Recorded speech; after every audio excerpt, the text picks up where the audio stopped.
Daniel Jarry, qui est professeur honoraire à l'Université de Montpellier,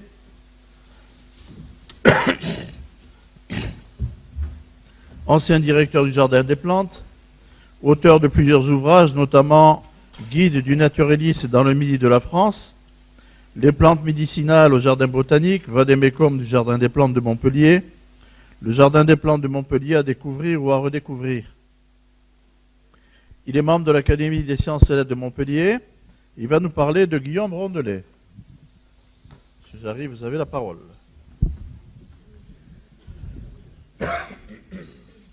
Louis XII était à la 9e année de son règne. En ce début du XVIe siècle, nous étions encore au Moyen-Âge, et si nous voulons voir le décor qui nous servira tout à l'heure pour la suite de cette histoire, vous voyez ici la rue d'Andromieux, qui a changé de nom, qui se trouve dans le quartier du Grand Saint-Jean. La maison que vous voyez à gauche est la maison Rondelet. Dans son premier étage, dans son rez-de-chaussée, il y avait une boutique qui était à la fois une épicerie fine, où on pouvait trouver tous les produits de l'Orient, et à la fois ce que nous appellerions un drugstore à l'heure actuelle. On pouvait y trouver en particulier un vin apocratique particulièrement corsé en clou de girofle, qui s'appelait le Garhiophyllatum et qui était une spécialité montpelliéraine. L'autre rue qui vous est présentée, c'est la rue du Bout du Mont. Elle aussi a changé de nom. Elle nous intéressera par la suite parce que les bâtiments qui sont sur la droite, c'était les bâtiments de l'école de médecine, la première école de médecine de Montpellier. Évidemment, il a subi beaucoup de transformations. Au début du XIXe siècle, elle est devenue l'école de pharmacie, et à l'heure actuelle, elle est la panacée. L'église Saint-Matthieu sonnait ses cloches pour l'ouverture des cours. Ici, nous retrouvons la maison natale de Guillaume Rondelet, qui se désigne par cette avancée au-dessus de la rue. Au cours des fêtes du 5e centenaire de la Renaissance de Rondelet, nous retrouvons dans l'arrière-plan cette maison qui existe toujours, qui n'a absolument pas changé, si les autres façades de la rue, elles, ont bien été modifiées. Rondelet, voici un court résumé de son arbre généalogique.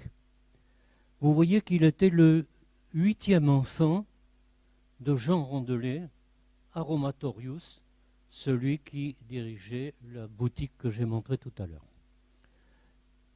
En anticipant sur le futur, vous voyez que Rondelet était marié 2 fois. Une première fois avec Jeanne Sandre, dont il eut 5 enfants. À ce moment-là, les familles étaient nombreuses, 8 enfants, 5 enfants, Rondelet, 8 enfants aussi au total. Et nous retrouverons tout à l'heure dans l'histoire l'aîné, Louis, et les 2 jumeaux, dont je vous dirai un mot tout à l'heure. Il s'était marié en 1538, son épouse est morte au début de 1560, mais il s'est immédiatement remarié à Tryphène de la Croix. Alors il est bon maintenant d'envisager la vie de Rondelet. Rondelet est né le 27, comme vous avez vu tout à l'heure, 27 septembre 1507, mais son enfance a été très triste.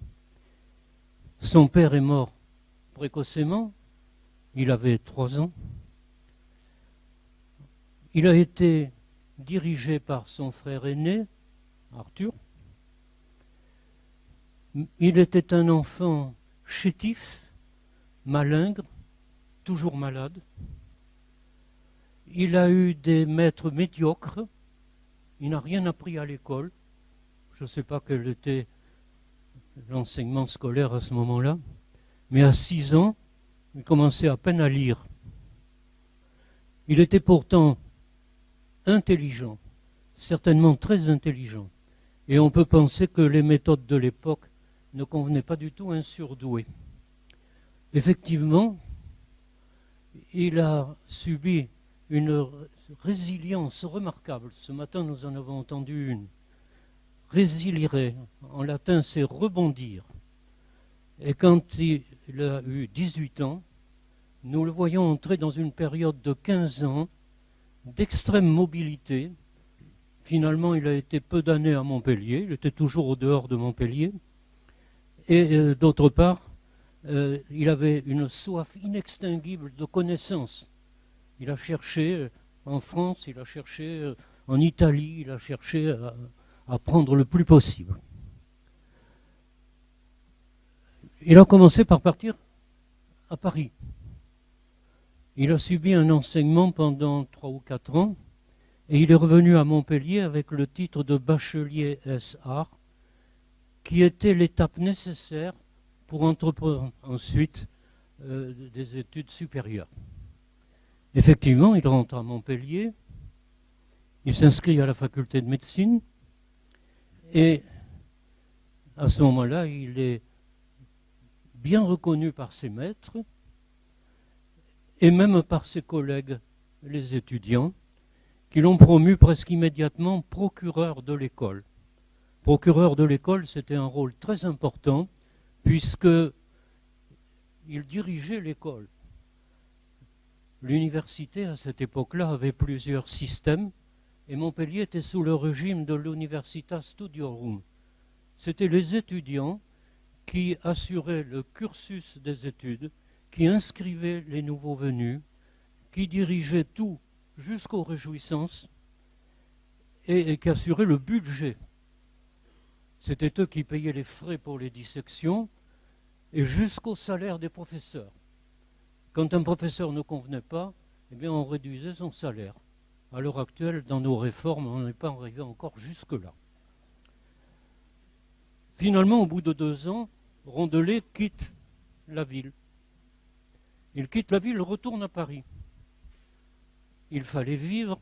Son père ne lui avait pas laissé un legs important parce qu'on le destinait à autre chose. Et il se rend à Paris. Pour vivre, il était précepteur des enfants du vicomte de Turenne, mais il écoutait les cours surtout d'un anatomiste allemand qui s'appelait Johannes Gunther von Adenbach. En français, on avait latinisé son nom, on l'appelle Adenbach. Et l'anatomie, à ce moment-là, était très réduite. Plus tard, ce même Adenbach a eu un autre étudiant qui s'appelait Vézal, qui a critiqué beaucoup les cours du précédent et qui était obligé d'aller voler des ossements dans la crypte du gibet de Montfaucon qu'il dessinait la nuit. Et plus tard, c'est devenu le plus grand anatomiste de l'époque. Rondelet ensuite a subi des stages médicaux. Il était bachelier en médecine, donc retour à Montpellier. Il avait fait quelques stages, en particulier dans le Vaucluse, à Pertuis, puis également dans le Puy-du-Dôme. Et il est rentré à Montpellier pour être finalement docteur en médecine. Vous avez toutes les dates affichées ici. Finalement, sur la recommandation d'un maître qu'il avait en grande estime, qui était Chiron, le voilà qui accepte la place de médecin particulier du cardinal François de Tournon pour 6 mois. Au bout de 6 mois, entre-temps il avait guéri le cardinal d'une grave maladie, au bout de 6 mois, Tournon le garde auprès de lui comme conseiller d'une part et comme ami D'ailleurs, pendant toute sa vie, il lui assura une rente de 100 livres annuels, ce qui était une somme assez considérable. Ce cardinal de Tournon était ambassadeur itinérant. Il commença par l'emmener en Hollande, puis en Italie. En Italie, il voyagea dans plusieurs villes du Nord où il rencontra les hommes les plus érudits de l'époque, de la Renaissance, et il alla jusqu'à Rome. À Bologne, il rencontra Ulisse Aldrovandi. Ulisse Aldrovandi était certainement un des grands maîtres de l'époque, et surtout, il avait un cabinet scientifique, une collection qui était unique en Europe. Et évidemment, Rondelet, en Hollande, il avait commencé à connaître les poissons, et là, il y avait des collections magnifiques. À Padoue, il rencontra Luigi Anghiara, qui allait ouvrir en 1545 le jardin botanique de Padoue. Jardin botanique que l'on considère comme le plus ancien, toujours en fonctionnement en Europe. À Sienne, il rencontra Luca Ghini, qui lui apprit à sécher les plantes et à les conserver en herbier. Il revint à Montpellier et il aurait pu évidemment continuer à voyager, mais là il s'arrêta. Il s'arrêta et avec son titre de docteur en médecine, il pouvait évidemment faire l'enseignement et il pouvait également assurer une certaine recherche. Or, il avait été passionné par les cours d'Adenbach, passionné en dissection. Il disséqua beaucoup de condamnés. À l'époque, à Montpellier, l'administration lui confiait les pendus pour études. Il disséqua. Alors là, peut-être qu'à l'heure actuelle, on trouverait ça étonnant. Il disséqua son fils, Louis, parce qu'il voulait connaître sa maladie. Et ceci est très important parce que ça fait de Rondelet un pionnier de l'anatomopathologie. Anatomopathologie que l'on attribue officiellement, on donne la paternité de cette discipline à Cuvier 2 siècles plus tard. Il disséqua également des enfants mort-nés. Il porta les placentas de ces enfants dans le théâtre d'anatomie. Et à cette occasion, il découvrit les vrais jumeaux, c'est-à-dire ceux qui sont uniovulaires. On dit, on écrit, qu'il disséqua son épouse, Jeanne Sandre, et sa belle-sœur Catherine. Ça, c'est pas vrai. En réalité, il assista seulement à leurs anatomies, comme on disait à l'époque. Il vous reste 2 minutes. C'est certainement à Venise où il acquit sa deuxième passion, qui était celle des poissons. Les poissons de la lagune, les poissons de l'Adriatique constituent un spectacle magnifique. Et là, je m'adresse à un collègue ichtyologue. Je ne sais pas pourquoi, il y a beaucoup plus de poissons là-bas que visibles sur nos marchés.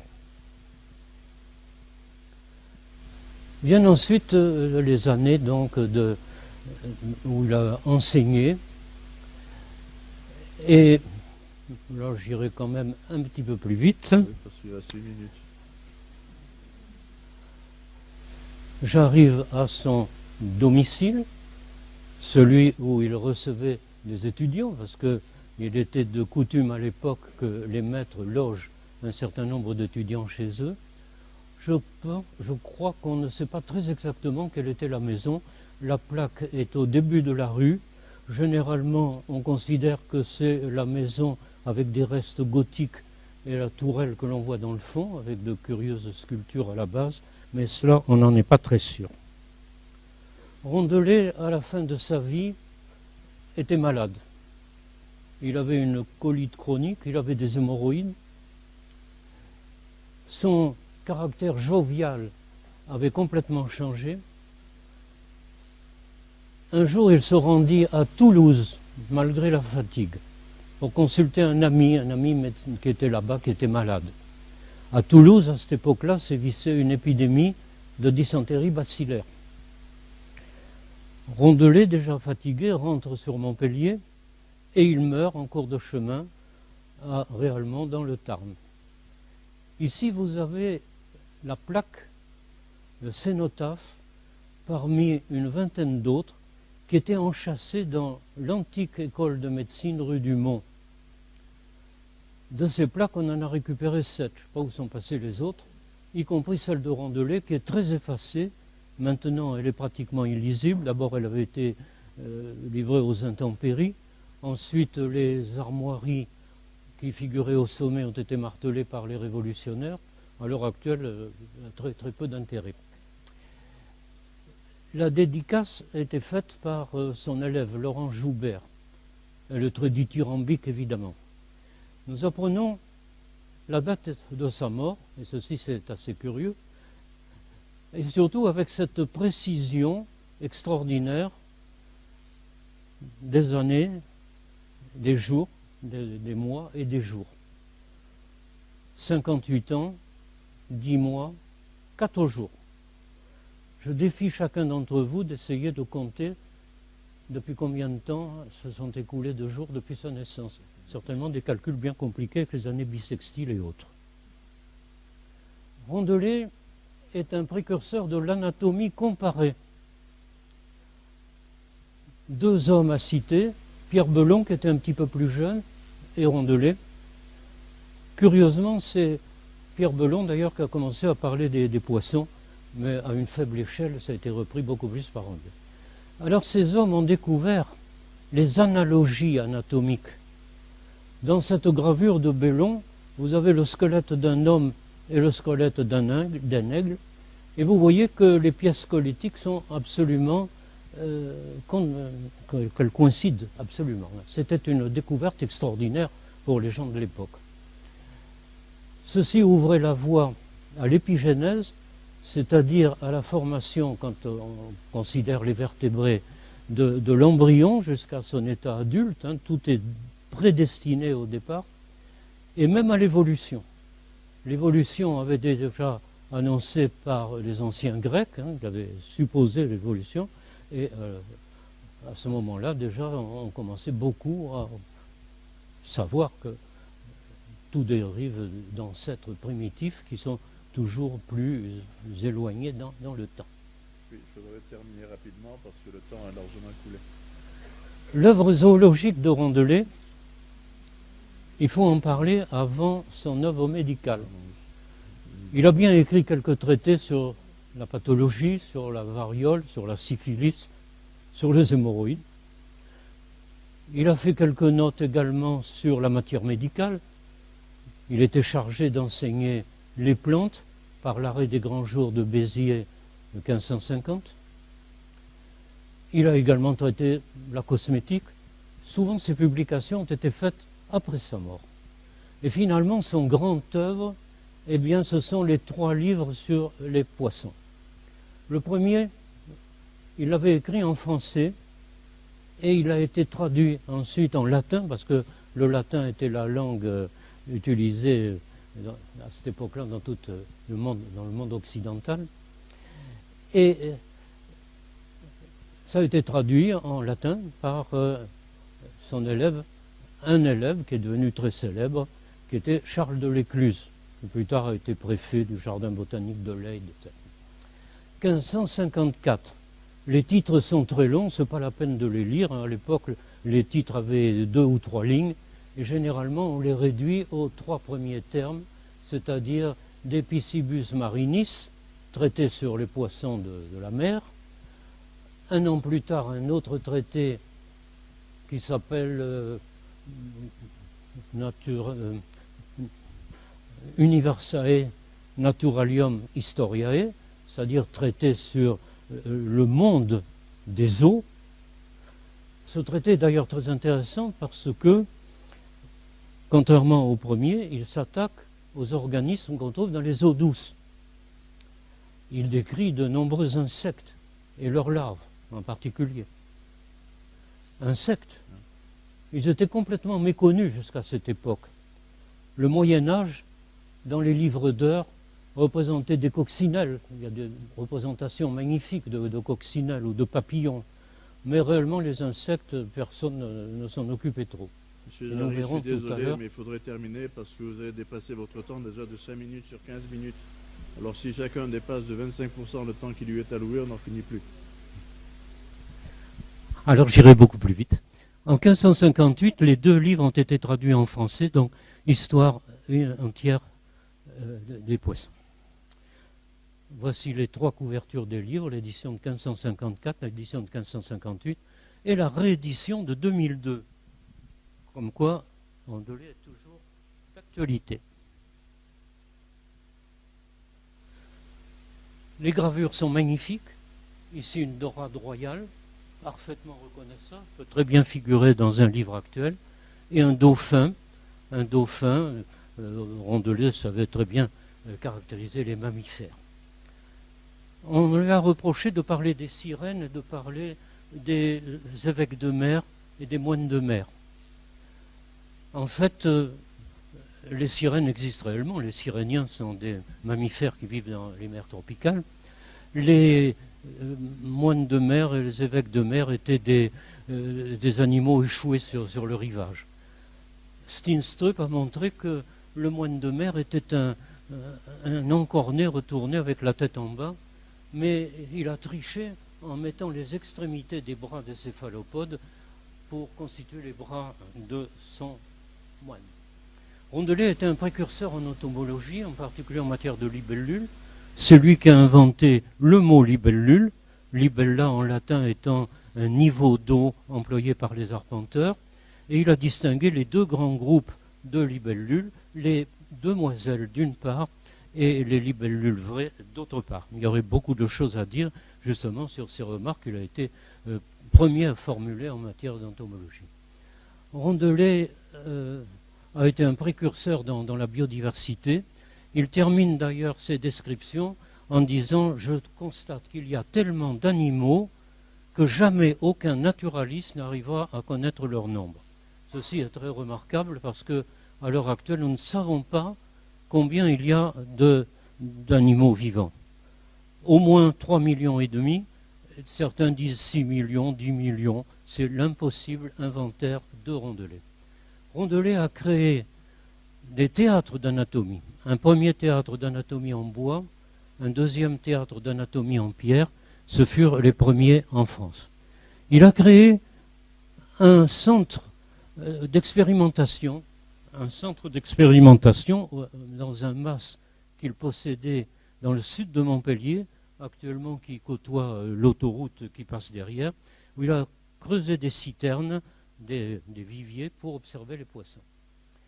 Il a eu évidemment sa collection de poissons, comme Ulysse Aldrovandi, et ceci est à l'origine de la curiosité scientifique. Les hommes de l'époque voulaient accumuler le plus d'éléments pour étudier. On a parlé de cabinet de curiosité avec un S, c'est une erreur, c'est cabinet de curiosité au singulier. Ces cabinets de curiosité sont à l'origine des conservatoires. Montpellier a eu son conservatoire d'anatomie et d'histoire naturelle à la faculté de médecine dans les années 1800-1803. Ces conservatoires sont devenus des musées. Le musée de Montpellier, depuis 1927, comporte 5600 pièces à peu près, et avec l'addition des pièces qui nous viennent de Paris, dans quelques années, on pourra présenter au public quelques 11 000 à 12 000 pièces, ce qui en fera un des plus grands musées d'anatomie au monde, sinon le plus grand.